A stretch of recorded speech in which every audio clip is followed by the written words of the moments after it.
Hi hello तुमचं सगळ्यांचं स्वागत आहे आपल्या चॅनलवर. तुम्ही सगळे मस्त स्वस्त आणि मजेत असाल. थंबनेल बघून तुम्हाला समजलंच असेल की हा व्हिडिओ कशा रिलेटेड शेवटपर्यंत नक्की बघा, स्किप न करता. आणि जर तुम्हाला आवडला तर प्लीज लाईक कमेंट शेअर नक्की करा आणि सबस्क्राईब करायला विसरू नका. तर सगळ्यात पहिले दिवसाची सुरुवात झाली आहे आमची घरातल्या देवांची पूजा करून. आणि आज होता मार्गशीर्षचा चौथा गुरुवार.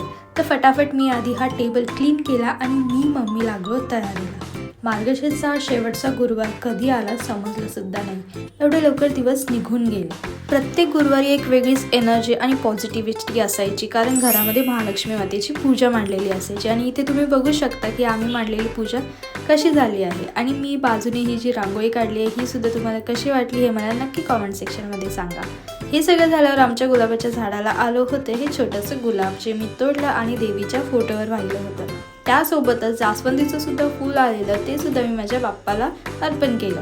आणि त्यानंतर मी पोथी वाचायला स्टार्ट केली. तर मी कथेमधला काही जो पार्ट आहे तो मी रेकॉर्ड केला आहे. जर तुम्हाला ऐकायचं असेल तर तुम्ही नक्की ऐकू शकता. श्री महालक्ष्मी व्रताची कथा, गुरुवारची कहाणी. श्री गणेशाय ऐकावी भक्तांनो श्री महालक्ष्मीच्या व्रताची कथा, गुरुवारची कहाणी. ही कहाणी वाचल्याने किंवा ऐकल्याने दुःख, दारिद्र्य, काळजी दूर होते.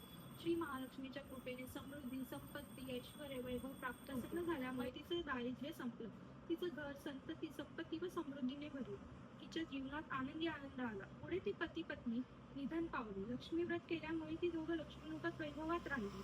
त्यांनी जितकी वर्ष श्री महालक्ष्मी व्रत केले तितकी 1000 वर्ष त्यांना सुख. काही दिवस निघून गेले. सूरजचंद्रिका स्वतः आपल्या लेकीच्या घरी गेली. तो दिवस होता मार्गशीर्षला शेवटचा गुरुवार. श्यामबालेने महालक्ष्मी व्रत केले, आईकडूनही करविले. सूरजचंद्रिका परत आपल्या नगरात आली. तिने लक्ष्मी व्रत केले म्हणून पूर्वीचे सर्व वैभव तिला परत मिळाले. राज ऐश्वर्य प्राप्त झाले. पुढे काही दिवसात पोथी वाचून झाल्यानंतर आम्ही देवीची आरती केली. आणि आता तुम्ही पण आपल्या देवीचं दर्शन करा. आणि मांडलेली पूजा तुम्हाला कशी वाटली हे कॉमेंट सेक्शनमध्ये नक्की सांगा.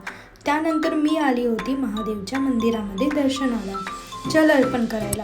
तर माझ्यासोबत आता तुम्ही सुद्धा फटाफट महादेवचं दर्शन करून घ्या. बघा, आज मी तुम्हाला लक्ष्मीसोबत महादेवचं सुद्धा दर्शन केलं आहे आणि पुढे अजून एकाचं दर्शन तुम्हाला होणार आहे.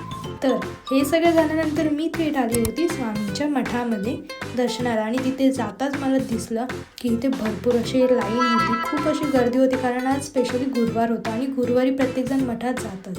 पण दर्शन मात्र खूप छान झालं. तर माझ्यासोबत तुम्ही पण दर्शन घ्या. सगळ्यांनी हाय करा.